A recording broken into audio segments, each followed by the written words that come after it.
Chinese Nepal അതിർത്തി പങ്കിടുന്ന ഉത്തരാഖണ്ഡിലെ പിത്തോറഗഡ് എന്ന പ്രദേശം പ്രതികൂല കാലാവസ്ഥയും മണ്ണിടിച്ചിലും കാരണം പൊതുവെ അവിടേക്കുള്ള യാത്ര അതിദുഷ്കരമാണ്. കേരളത്തിലെ ഏറ്റവും വലിയ ഓൺലൈൻ തട്ടിപ്പ് കേസിലെ മുഖ്യപ്രതി വിവേക് സിംഗിനെ ലക്ഷ്യമിട്ടെത്തിയ ആലപ്പുഴയിൽ നിന്നുള്ള ക്രൈംബ്രാഞ്ച് സംഘം ഈ സ്ഥലത്തെ സാഹചര്യം മനസ്സിലാക്കിയത് പിന്നീടാണ്. കേരളത്തിലെ ഡോക്ടർ ദമ്പതികളിൽ നിന്ന് 7.5 കോടി രൂപ തട്ടിയെടുത്ത കേസിലെ പ്രതിയായ ഉത്തരാഖണ്ഡ് സ്വദേശിയെ സാഹസികമായി പിടികൂടുകയും ചെയ്തു. കേസിൽ നേരത്തെ അറസ്റ്റിലായ വിദേശ പൗരന്മാരുമായി നേരിട്ട് ബന്ധമുള്ളയാളാണ് വിവേക് സിംഗ്.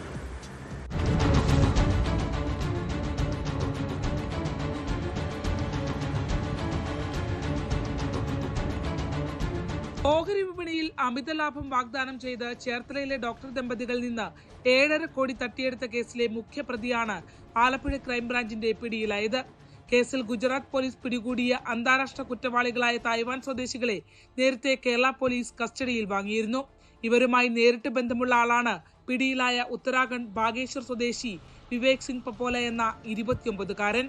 പ്രതിയെ ഉത്തരാഖണ്ഡിലെ പ്രതികൂല കാലാവസ്ഥയിലും അതിദുഷ്കരമായ മണ്ണിടിച്ചിൽ സാഹചര്യത്തിലും ചൈനീസ് നേപ്പാൾ അതിർത്തി പങ്കിടുന്ന പിത്തോറഗഡ് എന്ന സ്ഥലത്തു നിന്നും അതിസാഹസികമായാണ് അന്വേഷണ സംഘം പിടികൂടിയത്.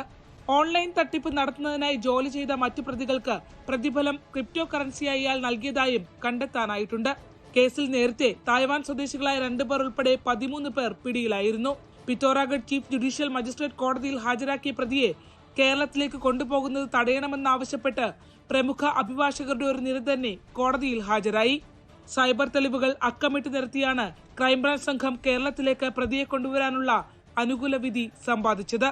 ജില്ലാ പോലീസ് മേധാവി AP മോഹനചന്ദ്രന്റെ നിർദ്ദേശാനുസരണം SI-മാരായ R Mohankumar, Augustine Varghese, Sudheer A, ASI Vinod VV, CPO-മാരായ G Ranjith, Antony Joseph എന്നിവരടങ്ങിയ സംഘമാണ് പ്രതിയെ പിടികൂടിയത്.